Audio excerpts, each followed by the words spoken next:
Bonjour à toutes et à tous et bienvenue pour cette nouvelle saison de Contre-champ, l'émission vidéo et long format de Mediapart qui décrypte chaque mois les conditions de production et les processus de création de ce qui nous est donné à voir, lire ou entendre.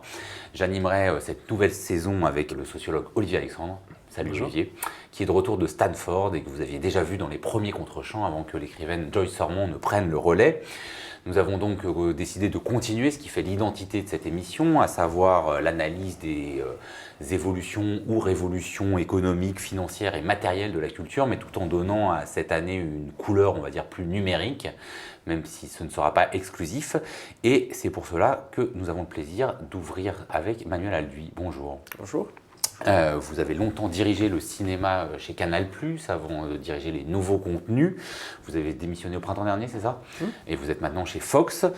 Vous venez aussi de publier un ouvrage qui s'intitule « La culture sans État, de Modiano à Google ». Il est coécrit avec la députée socialiste des Hautes-Alpes, Karine Berger, et avec l'économiste Caroline Lemoigne. Je ne fais pas d'erreur à la prononciation, c'est chez Odile Jacob. Alors, pour commencer avec ce titre, peut-être avant de vous demander ce que vous reliez entre Modiano et Google, même si maintenant Google s'appelle Alphabet, donc il y a peut-être quelque chose à creuser de ce côté-là.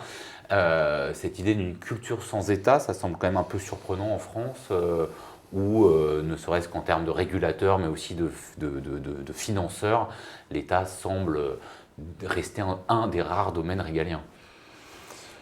Oui, et en fait, de moins en moins. En fait, le constat qu'on a fait à trois, avec des parcours différents pour chacun de nous, c'est que là où l'État était très présent et très volontaire, il y a peut-être 15 ans ou 20 ans, aujourd'hui on le voyait moins, ou quand on le voyait, il avait une parole qui était un peu obsolète ou à côté des évolutions, notamment numériques, que le secteur culturel est en train de vivre.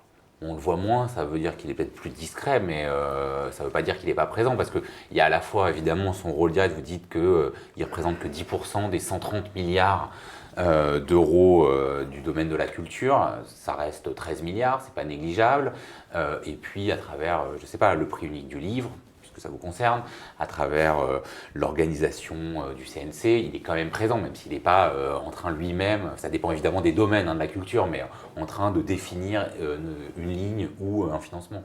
Non, enfin, un, oui, il est encore très présent. Deux, je pense qu'il faut distinguer au sein de la filière culturelle les secteurs qui sont directement impactés par le numérique, et notamment par Internet, hein, de ceux qui le sont moins, par exemple le spectacle vivant.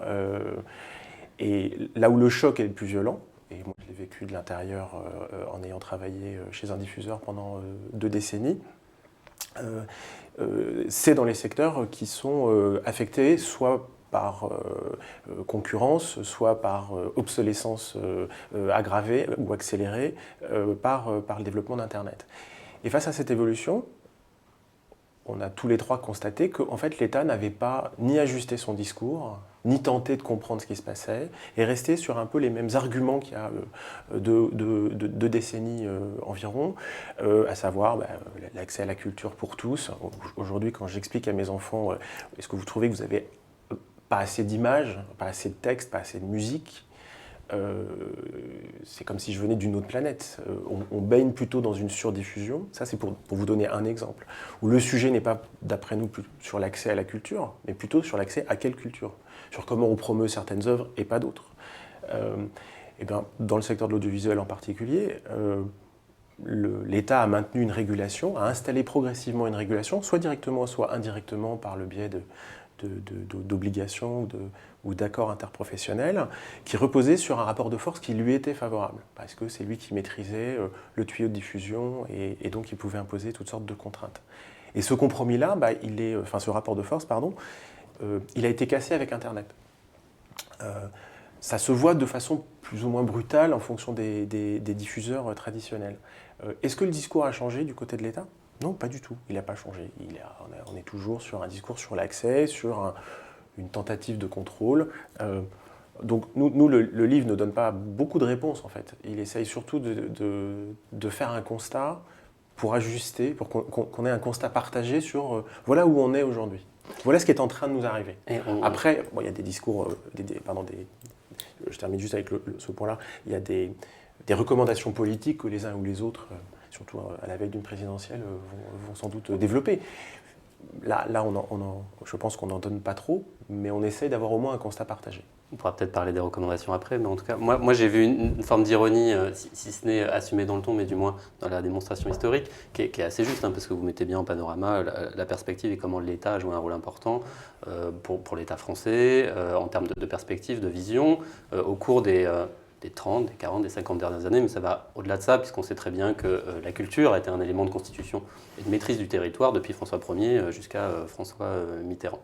Précisément, le numérique introduit une variation dans ce jeu-là en faisant exploser les territoires, en faisant exploser les moyens de contrôle sur ces territoires. Or, il y a un autre acteur qui a déjà essayé de faire ça, préalablement. Ce sont les multinationales, comme Vivendi ou comme Canal+, à un moment, en essayant de développer des groupes et une ambition industrielle à l'échelle internationale. On en pense du bien ou du mal, mais dans le point où je voulais en venir, dans le livre, on sent, on perçoit, on peut le voir comme une forme d'échec des groupes français à avoir établi une industrie mondiale et se sentir un petit peu ballotté face à ces nouveaux acteurs qu'on appelle les GAFA, donc Google, Apple, Amazon et Facebook, qui, eux, à l'inverse, ont réussi à conquérir un territoire mondial. Oui, je pense qu'on a une difficulté, qui est plus que française, qui est même européenne, à avoir des groupes européens capables de rivaliser avec...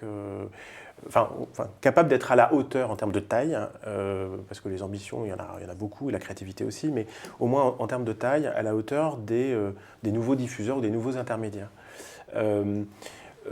Si je zoome juste un petit peu sur la France, on donne plusieurs exemples dans le livre de blocages, qui sont des blocages réglementaires ou de politique culturelle, qui empêchent les groupes français de se développer, comme par exemple la BBC. Il y a une chaîne qui s'appelle BBC America, ou la BBC, qui a le droit de contrôler tous les droits d'exploitation sur les œuvres qu'elle finance, ce qui lui permet d'avoir une stratégie d'exportation dans le monde entier. Ce qui est pas le cas en France, du fait d'une politique de et France Télévisions, qui est notre groupe audiovisuel public, comme ça m'évitera de parler de Canal+, qui est notre groupe audiovisuel public, lui doit dépenser 90% de son investissement dans les programmes audiovisuels, dans les documentaires, dans la fiction, de façon totalement indépendante, ça veut dire concrètement sans détenir de droits au-delà de la simple diffusion sur le marché français. Pour préserver, il y a une logique à ça, c'est pour préserver un tissu de producteurs indépendants, de distributeurs indépendants, etc. Ok, dont acte. Mais après, il ne faut pas s'étonner que quand la présidente de France Télé dit on va faire un Netflix à la française, elle se rend compte qu'en fait elle n'a pas beaucoup de droits pour le faire, qu'il va falloir qu'elle rachète tout à tout le monde. Il ne faut pas s'étonner qu'il n'y a pas un France Télévisions America comme il y a une BBC America, parce que ce n'est pas elle qui est capable, ce n'est même pas elle qui est propriétaire de Plus belle la vie alors qu'elle finance intégralement le programme.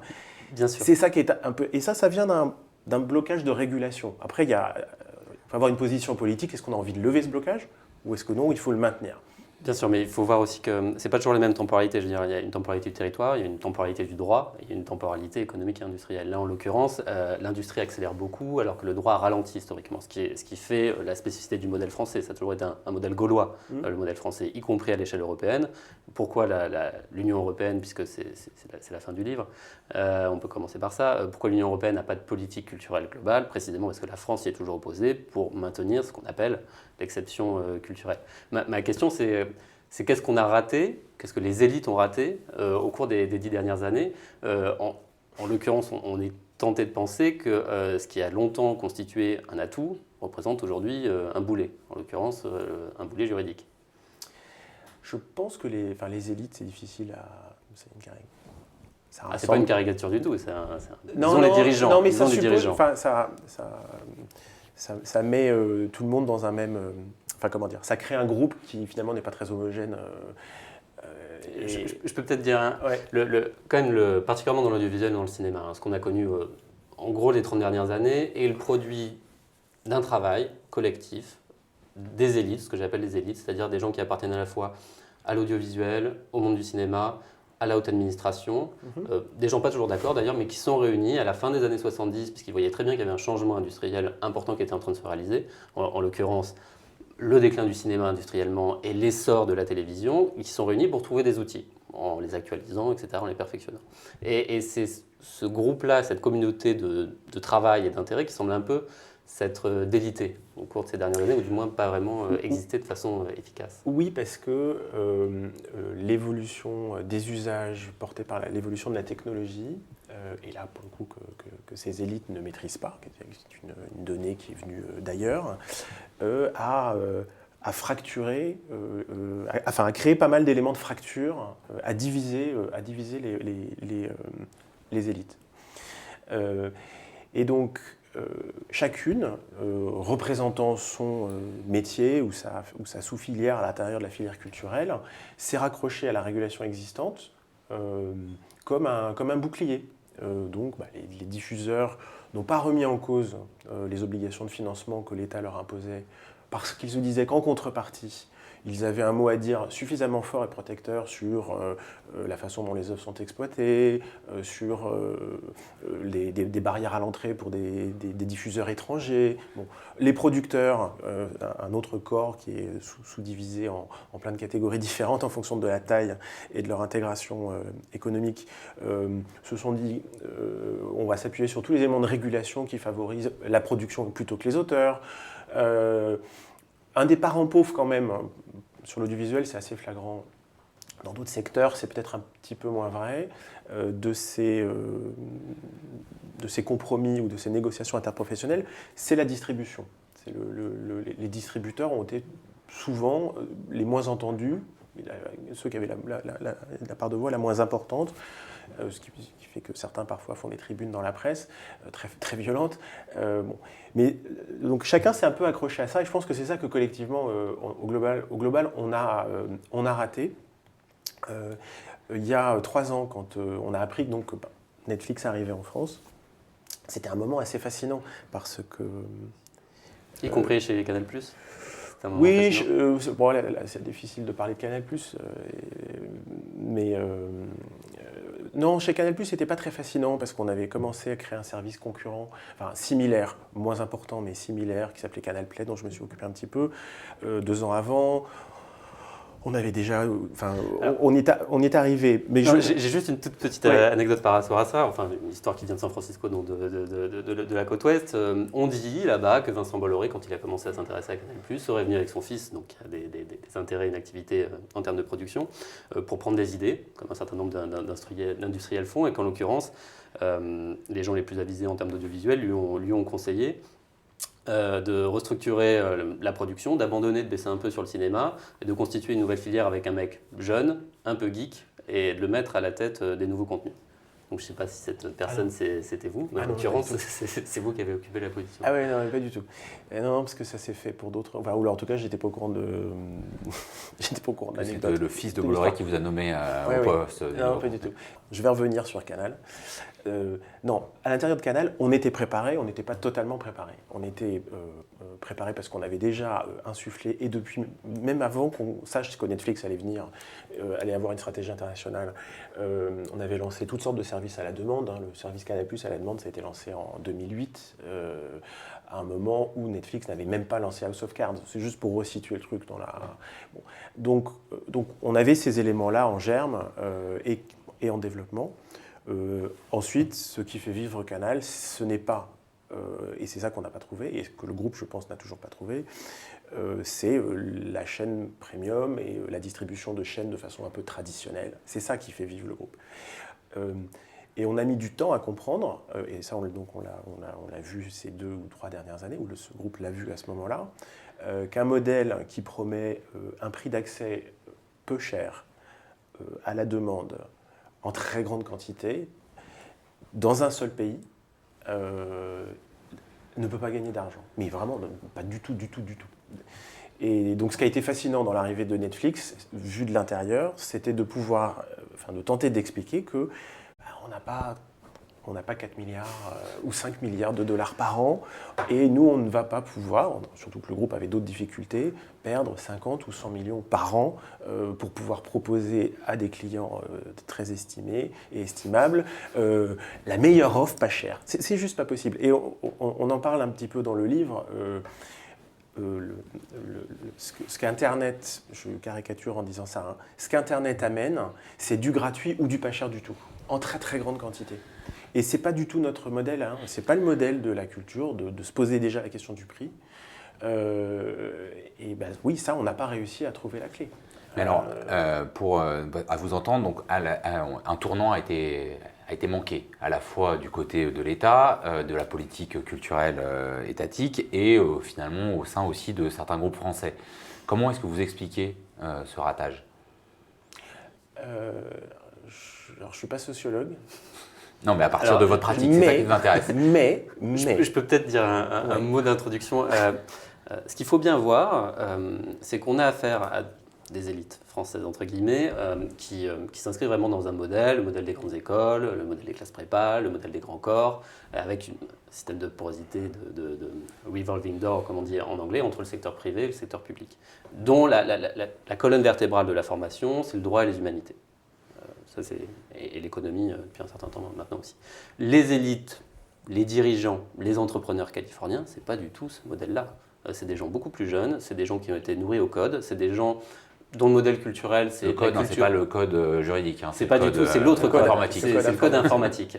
C'est des gens qui ont été nourris à la culture populaire, à la culture mainstream, des jeux vidéo jusqu'aux blockbusters hollywoodiens.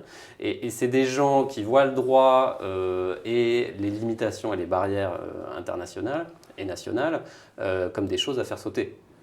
C'est bien qu'on a comme ça un système de rivalité culturelle qui est très très fort. Et on pourrait rajouter des problèmes d'âge aussi, parce qu'on a des dirigeants et des entrepreneurs californiens plutôt jeunes face à des gouvernants plutôt âgés. Je repose cette même question à Manuel Alduy en rajoutant, du coup, à part ce à quoi certains poussent, c'est-à-dire libéralisation sous couvert de modernisation, pourquoi on a raté et qu'est-ce qu'on peut faire ?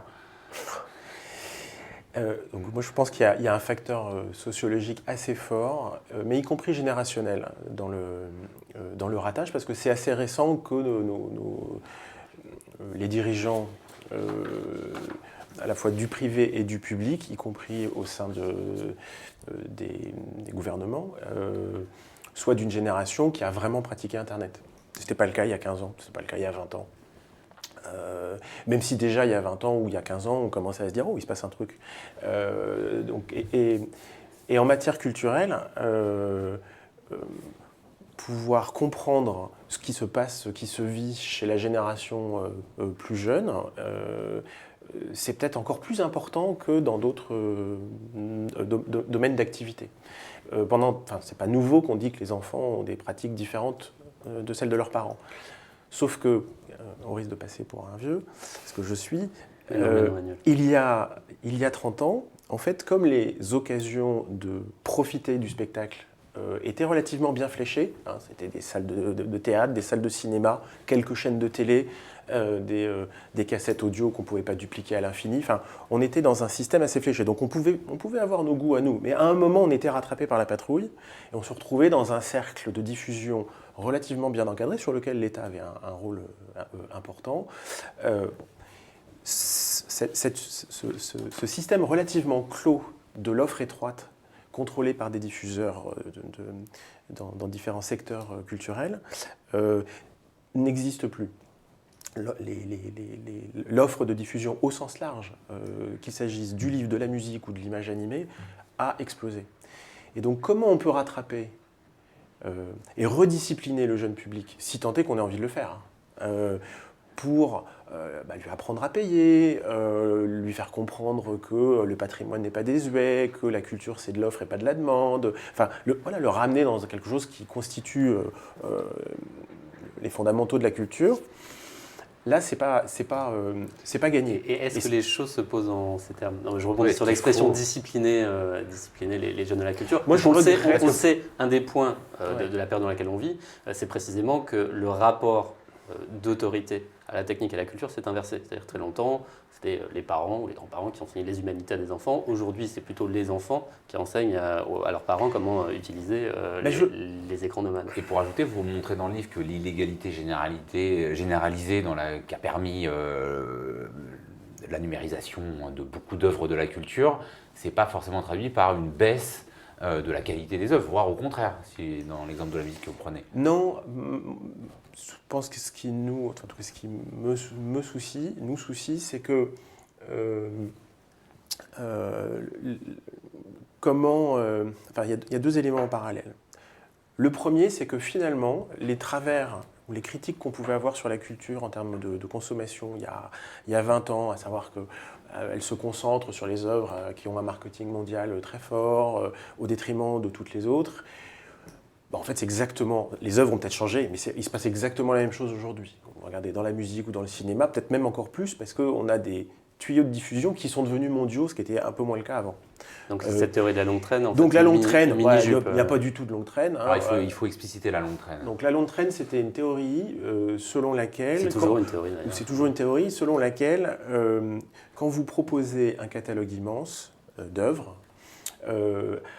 vous allez pouvoir, les œuvres même de niche vont pouvoir avoir un public bien supérieur à ce qu'elles pouvaient avoir avant quand elles essayaient de se marketer et de se promouvoir toutes seules. Et que pour le dire autrement, que la consommation du public s'étale, se répartit agréablement sur l'ensemble du catalogue. C'est-à-dire qu'il y a à la fois pour la masse, la culture masse, mais que derrière, on a tout ce qu'il faut. Bon. Et alors en fait, moi je l'ai vécu en interne quand on avait des chaînes thématiques qui proposaient beaucoup de films, puis après une version non linéaire de ces mêmes chaînes, puis après un service de vidéo à la demande par abonnement qui s'appelait Canal Play. Mais on cite d'autres exemples qui sont ceux de la musique, du streaming musical par abonnement, comme Deezer ou Spotify. Mais non, quand on propose un catalogue très vaste à un public pour un prix relativement accessible, le public se concentre sur les œuvres les plus connues. Et c'est un phénomène qu'on trouve aussi dans l'offre illégale quand on essaie de télécharger. Et le piratage, le piratage se porte d'abord sur les œuvres très connues et en masse. Donc il n'y a pas cette... proposer une offre en volume bien plus importante qu'avant n'a pas permis de répartir la consommation du public sur davantage d'œuvres de façon significative. C'est pour ça qu'on pense, et on donne quelques sources d'études, que la longue traîne n'existe pas, ou elle est marginale. Du coup, j'en reviens à mon propos. Ce qui est vraiment très dommage, c'est qu'on a quand même un enjeu dans la culture de transmission, de donner à voir des choses imprévues, qui viennent du passé ou qui sont totalement nouvelles. Mais si on se retrouve dans un supermarché numérique où finalement c'est celui qui a le plus d'argent pour se faire voir qui va être le plus consommé, c'est presque pire qu'avant en fait. Avant, on était obligé, quand on était un diffuseur, dans certains secteurs, comme les salles de cinéma, engagement de programmation, les chaînes de télévision, des quotas, de forcer le public à regarder certaines choses. On était obligé de diffuser, une chaîne française est obligée de diffuser 40% de films français. Si on lui enlevait ça... Et pas n'importe quand. Et pas n'importe quoi. Et alors, par certains horaires, avec des quotas, des sous-quotas aux heures de grande écoute. Quand vous êtes une chaîne de service public, vous avez même des engagements sur le cinéma d'art et essai. Il y a un vrai cahier des charges et qui répond à une logique, c'est que je suis obligé, je vais reprendre le terme de discipline, de forcer un peu le public à découvrir, parce que si je suis juste dans une économie de la demande, j'attends de savoir ce sur quoi il va cliquer, je vois très bien le type d'œuvres, de spectacles qui vont partir à la poubelle, et ceux sur lesquels, parce que c'est plus facile, c'est moins exigeant, c'est moins compliqué, qui vont recueillir le plus de clics ou d'attention. Mais qui a un cahier des charges moral qui correspond aussi à une séquence, une configuration, celle des années 80 au moment où les chaînes se sont mises en place et qui correspond aussi à une épreuve de force politique avec des gens du cinéma qui disent « Ok, on veut bien faire un deal et que nos films passent à la télévision, mais donnez-nous quelque chose en échange », cette configuration étant arbitrée par le pouvoir politique. La question par rapport à ça, moi celle que j'ai et que je me pose de temps à autre, c'est quel est l'état d'esprit aujourd'hui dans le cinéma, dans l'audiovisuel, des différents acteurs, comment ils se positionnent par rapport à la nouvelle situation qu'on vit et qu'on traverse? Je pense qu'on n'est pas... que le secteur est encore... on va rester juste, c'est un constat français, franco-français, que le secteur est encore troublé et ne sait pas où il va. Alors il y a la crise depuis 2008 participe, enfin au-delà de la transformation ou de la révolution numérique, elle participe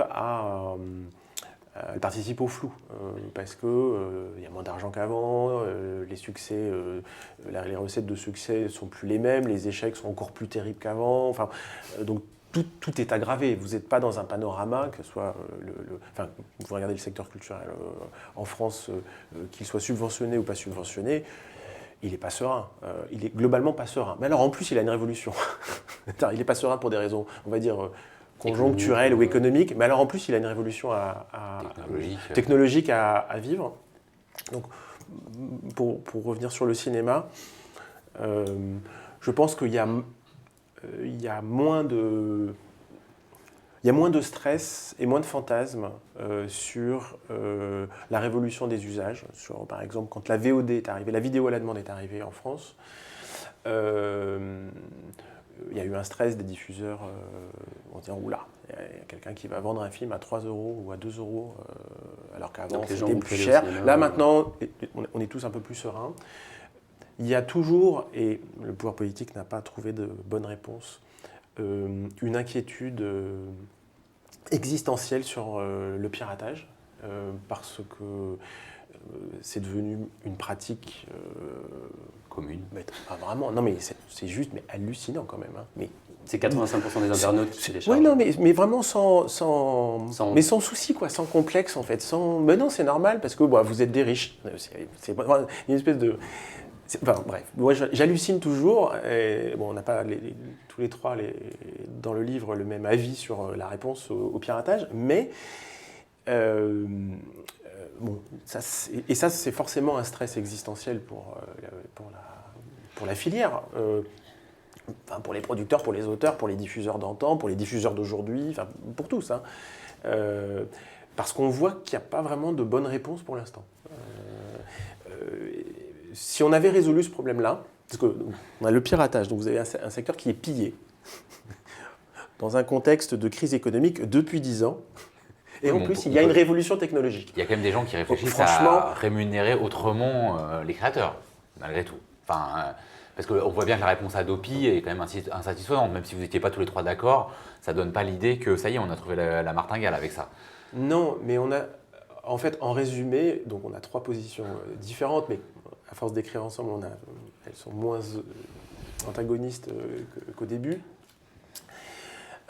La première réponse possible, c'est d'avoir une sanction, mais une sanction réaliste. Il y a une sanction réaliste, il y a un exemple qu'on cite dans le livre qui est l'exemple allemand. Donc en France, on a choisi presque la pire des sanctions. On crée une institution qui va collecter ce que vous faites, vous les individus, et qui va le donner à la justice, qui va vous couper Internet. Donc c'est le syndrome de la dictature, l'état policier, c'est la totale. Et puis après, on l'annule complètement. Bon. Les Allemands ont choisi un autre système, enfin il y a différentes formules, mais il y en a une qui est plus simple, c'est on autorise des avocats représentants des lésés, des auteurs, des créateurs, des producteurs, à avoir accès aux données de piratage, et c'est eux qui se débrouillent après en justice, ou qui transigent. Donc c'est presque une régulation civile, enfin de droit privé. Un peu moins flippante que peut-être le modèle Adopi à la française. Il y a une deuxième réponse. Moi, je préfère en tout cas ce modèle-là.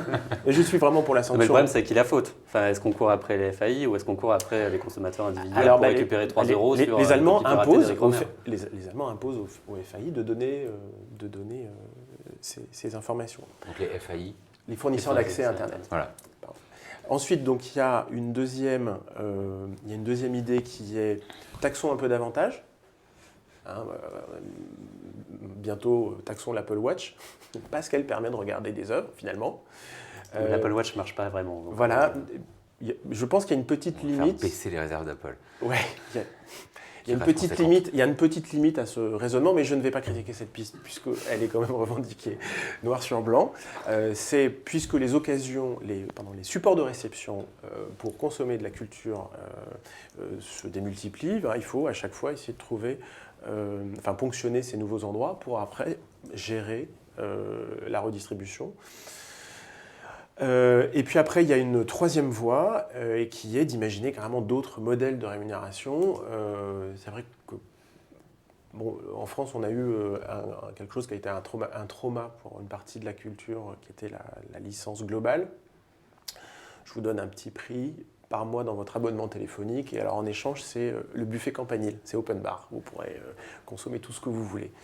Mais qui était une des rares position, optimiste ou positive face à l'arsenal de sanctions c'est vrai, que vous évoquez. C'est vrai. En fait, c'était Spotify, Deezer appliqué à tout avant l'heure, quoi. Mais porté par notamment Juan Branco et Aurélie Filippetti à un certain moment. On paye 20 € et ou même moins que ça, parce qu'il ne faut pas que ça se voit trop, parce que sinon après, c'est comme Netflix, Canal Play, ou voire même Canal. Maintenant, Canal Plus c'est à 20 €, donc vous pouvez et vous avez accès à beaucoup de programmes à l'intérieur.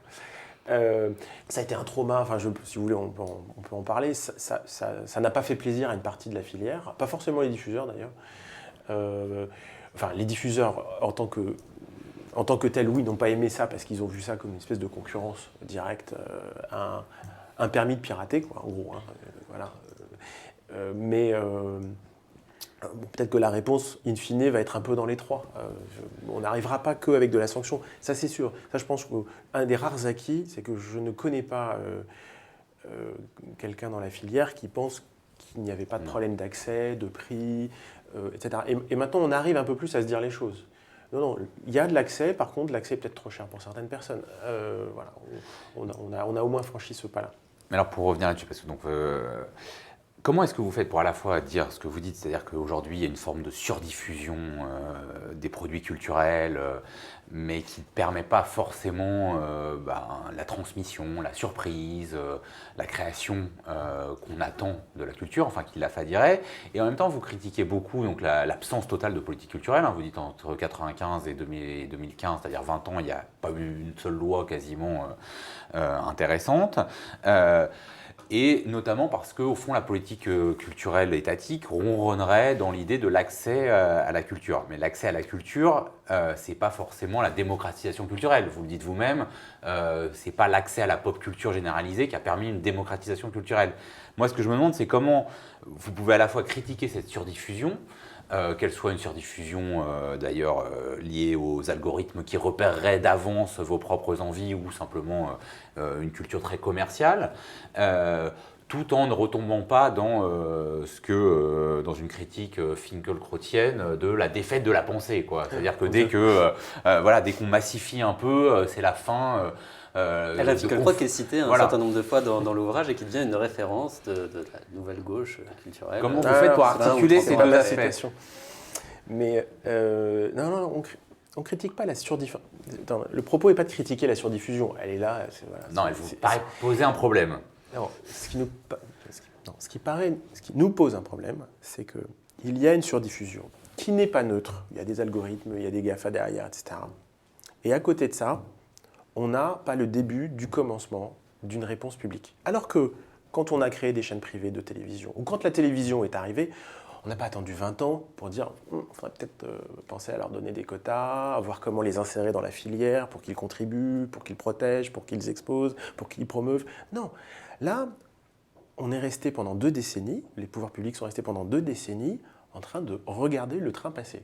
Mais il y a plusieurs trains et des vagues de trains. Il y a quand même eu des lois qui ont été engagées, mais sur des anciens modèles, c'est-à-dire national, juridique, etc. Le rapport Lescure, le projet de taxe Google, il y a un certain nombre d'initiatives. Oui, c'est vrai, c'est vrai, mais ça ne fait pas un corpus. Enfin, on aurait posé, par exemple, mettre 12 ou 15 ans à comprendre. C'est une incompréhension ou c'est une impuissance ? Parce que on peut dire aussi que je pense que c'est une incompréhension d'abord. Là, en ce moment, moi je suis assez optimiste, nous sommes assez optimistes, parce que il y a 2 ans, on a réussi à obtenir le principe de la TVA du pays de réception pour tous les services audiovisuels numériques. Donc iTunes France, basé au Luxembourg, ou Amazon, basé aussi au Luxembourg, je crois. dans les produits et services que ces entreprises facturent en France, c'est la TVA française qui s'applique. Bon, ça c'est une super victoire, c'est génial. Et donc, regardez aussi maintenant le sujet fiscal, GAFA et fiscal, est devenu un vrai sujet politique, au niveau européen comme au niveau français. Super. Oui, des fois plus au niveau européen que français. Oui, mais ça, à la limite, c'est presque normal, puisque au niveau franco-français, on aura toujours du mal à agir. Le sujet des algorithmes, on est passé d'un discours complètement gaga sur les algorithmes, c'est fantastique, il y a 3 ans, aujourd'hui, on peut en débattre, en disant finalement, quand même, oui, c'est un sujet, c'est pas neutre, quelle est la logique, quelle est la loyauté de l'algorithme. Je cible pas Netflix, il y en a partout des algorithmes. Même Amazon fait des recommandations depuis 20 ans. Surtout Amazon. Et même peut-être surtout Amazon. Donc c'est pas en fait, c'est pour ça qu'aujourd'hui, on peut être optimiste parce que les sujets de fond qui sont comment on gère la surdiffusion, comment on gère les algorithmes, comment on gère la délocalisation ou le problème de taxation pour avoir un peu de recettes un peu de recettes supplémentaires sur les nouveaux revenus pour compenser la perte que l'on va constater sur les revenus des anciens secteurs. Ces sujets-là commencent enfin à être vraiment au cœur du débat. Mais pourquoi on attend 2016 ? Pourquoi c'était même pas il y a 2 ans quand Netflix est arrivé ? Pourquoi c'était pas... YouTube a été créé il y a 16 ans. Bientôt. C'est pas possible, quoi. Mais c'est ça qui est bizarre, alors qu'on n'a pas eu ce temps de latence, alors que la technologie s'accélère un petit peu, la révolution s'accélère, c'est comme si nous, le pouvoir politique prenait de plus en plus de temps à réagir.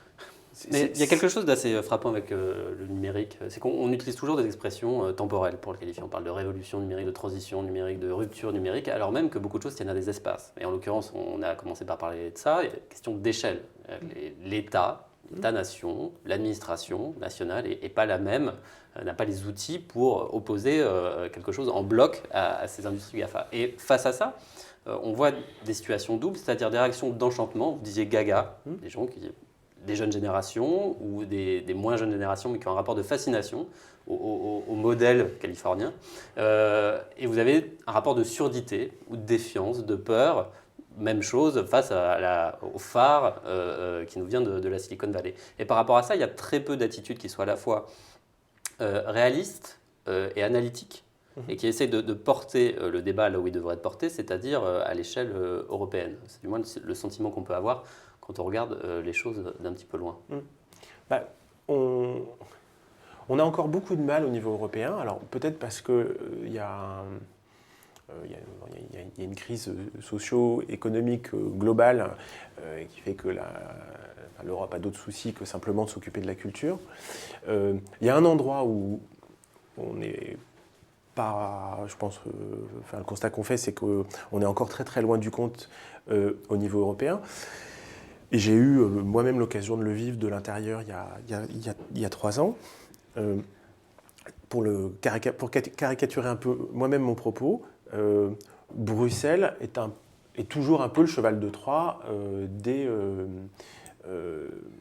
multinationales américaines, mais pas celle des contenus. Hollywood est assez pacifié maintenant avec l'Europe. Au contraire, logique territoriale, on arrive à avoir des accords à peu près partout, tout va très très bien. Non, avec les GAFA.